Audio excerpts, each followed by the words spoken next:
में पछताने से कोई लाभ नहीं होता, फायदा नहीं होता, होता सिर्फ नुकसान ही है। इससे बेहतर यही होता है कि मालिक का संकेत समझो, कुदरत का संकेत समझो, उसे जानो। मालिक तुम्हारा दुश्मन नहीं, दोस्त है मालिक तुम्हारा। नमस्कार, प्रणाम, ओम साईराम। पुणी थे आपण मानक स्वागत आपणकर प्रिय चैनल साई किशुन साई परिवार को। आशा आपण माने बाबा को कृपारु निश्चित भाव में भल और सुस्थ थे। हाँ, जदि प्रथम थर यह चैनल भिडियोटी देखुंत तेज दयाकोरी चैनल टी को सब्सक्राइब करी भिडियोटी को गोटे लाइक कर दिंतु। फल यही भल भल विषय वस्तु सब देखा पाउथिबे। जय श्री साई। जेपरी आपण माने जानती सप्ताहर आरंभ एवं शेष अर्थात सोमवार एवं शनिवार संध्या 7टारे श्री साई संदेश एक नुआ अध्याय सुनिबार समय। आउ सही क्रम रे आज आसंतु सुनिबा श्री साई संदेश सीरीज रो एक नुआ संदेश। ओम साईराम। मालिक ने हर किसी को पेट दिया है, भूख तो हर किसी को लगती है,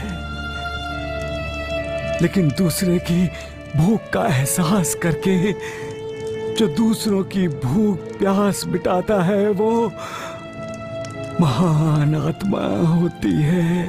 जब तक किसी से कोई पहले का नाता या संबंध ना हो तब तक कोई किसी के करीब नहीं जाता।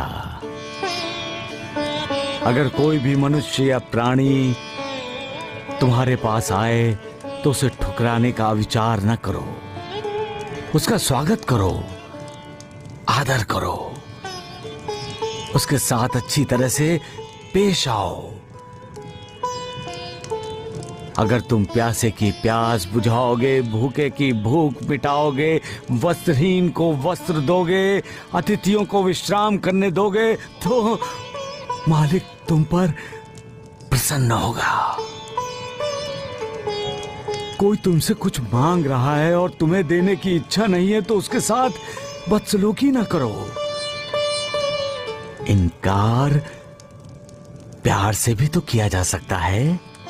संसार चाहे उलट पलट हो जाए, तुम हमेशा अटल रहो। इंसान ने इंसान के बीच मतभेदों की, विचारों की जो दीवार खड़ी की है वो तोड़ दो।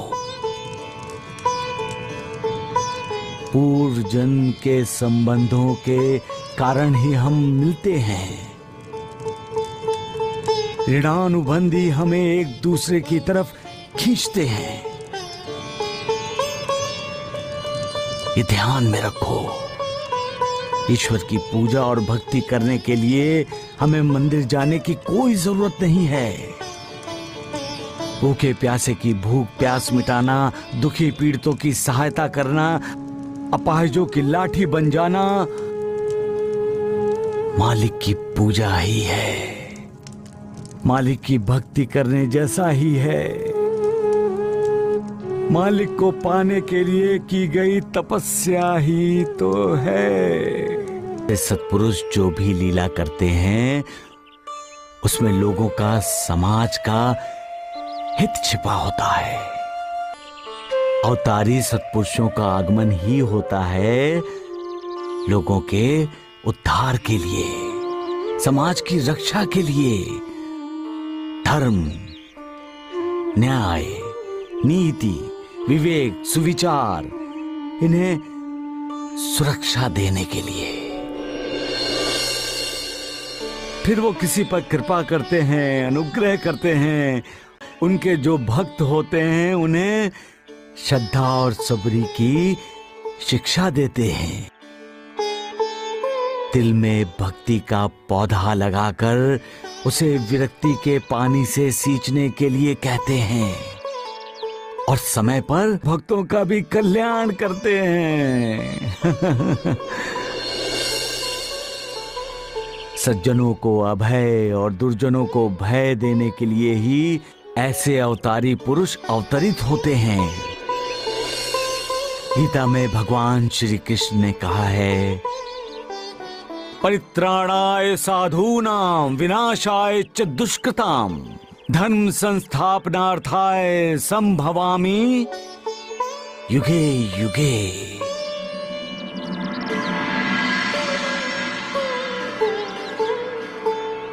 सज्जनों की रक्षा के लिए, दुर्जनों का विनाश करने के लिए और धर्म की स्थापना के लिए मैं युग युग में अवतार लेता रहूंगा।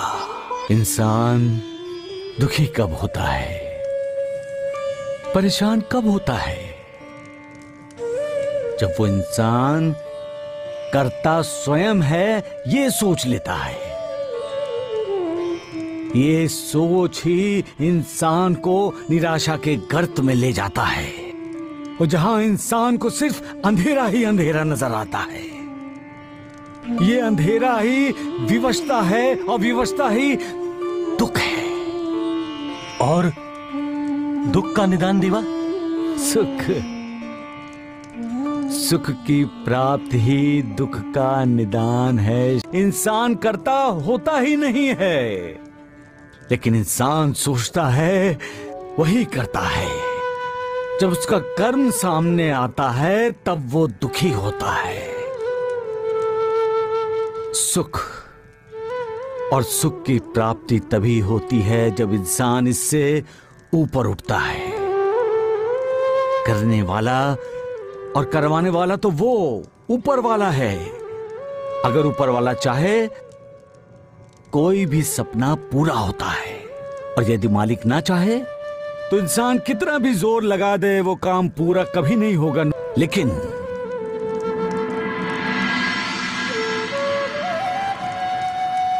जब कर्ता का कर्म फल देने योग्य हो जाता है तब मालिक स्वयं उस फल को पूरा करने के लिए तत्पर हो जाता है। वहां से इंसान का नहीं, मालिक का प्रयास शुरू हो जाता है। तुम्हारा इंसान कितना बड़ा मूढ़ है मालिक, पता नहीं खुद को क्या समझता है। हर एक दिन का जो हर रोज हर पल पैरों से रौंदा जाता है, उसे जैसे ही हवा का सहारा मिलता है, तुम्हारे इंसान की आंखों में चुपकर इंसान को खून के आंसू रुला देता है। आज वही इंसान अपनी इच्छा, अपने अहम की बात कर रहा है।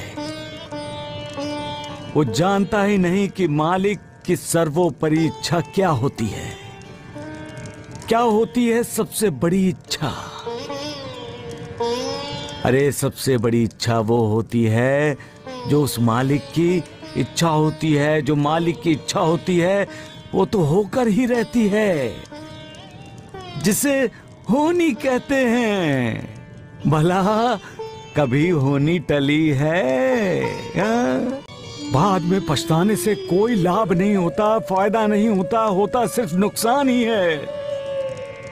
इससे बेहतर यही होता है कि मालिक का संकेत समझो, कुदरत का संकेत समझो, उसे जानो। मालिक तुम्हारा दुश्मन नहीं, दोस्त है मालिक तुम्हारा। सबका मालिक एक।